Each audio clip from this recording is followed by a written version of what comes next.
Q10. Let's see what we got going on here. Probably going to need a pin here, so we'll do that. Do not round your answer. Okay. What is the minimum unit cost? Minimum. So that's what we're looking for, a minimum unit cost. I like to start in the back and see what the question is. Oh, and then I look at this equation. I'm given a quadratic, so a minimum must mean I'm looking for the vertex. But they want the minimum unit cost, so I want the vertex, but I want the y coordinate of the vertex, right? So the vertex is going to be an xy. Unit cost is going to come from the output of the function.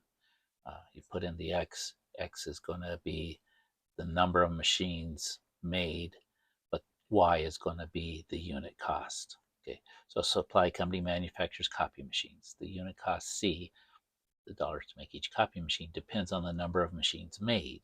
If X machines are made, then the unit cost is given by this. So we want to we we want to make enough that we get that minimum. Notice it's a positive number, so it's going to be a positive in front of the x squared. It's going to be a smile, which does give us a minimum. Now again, we can just go to the graphing calculator and get that. The other way to do it is to get the vertex by knowing that the vertex, the coordinates of the vertex will be minus b over 2a, and the y coordinate is going to be the function value at minus b over 2a. So in this case, I'm going to show you first because we got all of this, and wait, do not round your answer. Maybe it's going to be a fraction or something.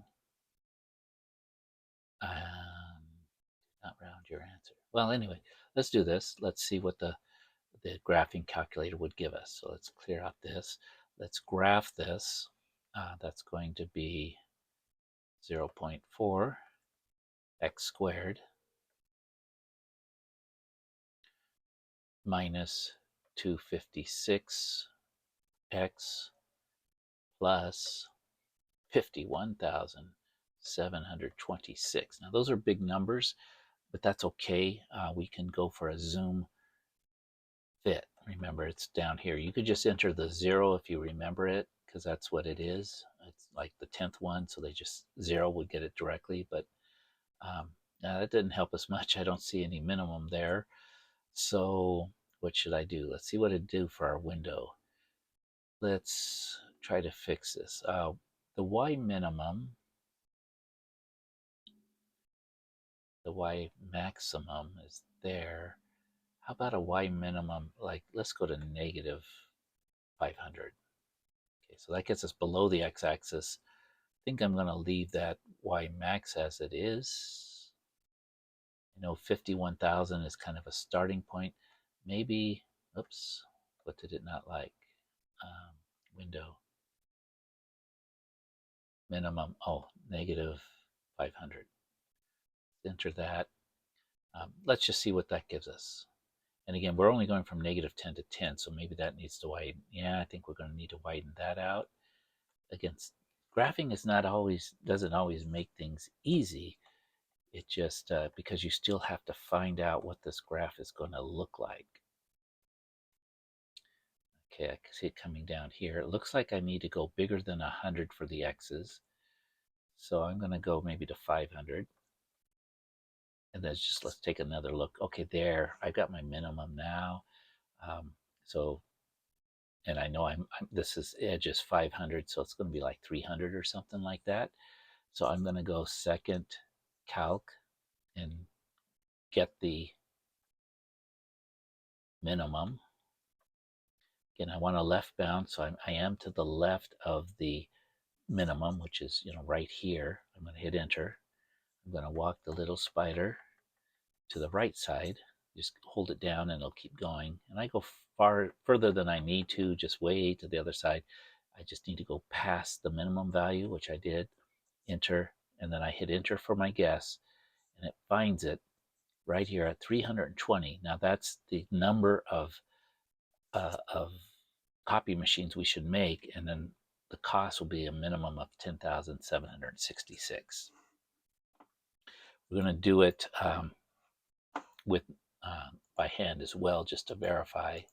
Sorry, but I'm going to put that in there, 10,766. So you need to be proficient with using your graphing calculator too. It's not something that you could just borrow a friend's the day before and bring it to the test and it's all going to do it for you. You have to know how to use the graphing calculator. If you don't, the other way to do this is to use these formulas, right? Let's go with blue. So this is the A, this is the B, and that's really all we need. So we're going to do the x coordinate will be minus negative 256 divided by 2 times 0.4. So that gives us a negative times a negative is going to be positive. 2 times 0.4 is going to be 0.8.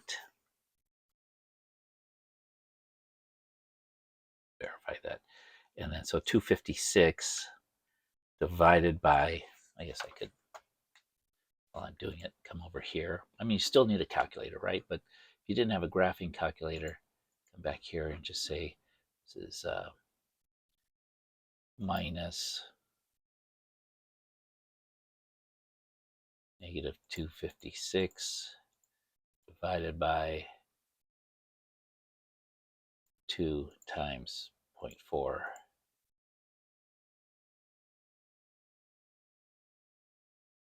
It's all in the denominator. I just to be certain, we're going to put a parentheses 2 times 0.4. Sometimes it makes a difference, sometimes it doesn't, but just make sure your top and bottom are both in a parentheses. 320.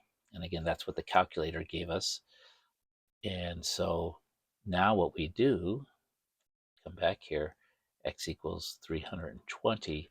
We're going to plug that into the function. So C of 320 is going to be 0.4, 320 squared minus 256 times 320 plus 51,726. And again, you can go ahead and do the arithmetic with this. But the other thing is you could do is you could come to your table. Now, you could just keep going until, like this and sit here for 5 hours while you get to 320. Or you can go to the table set, second table set.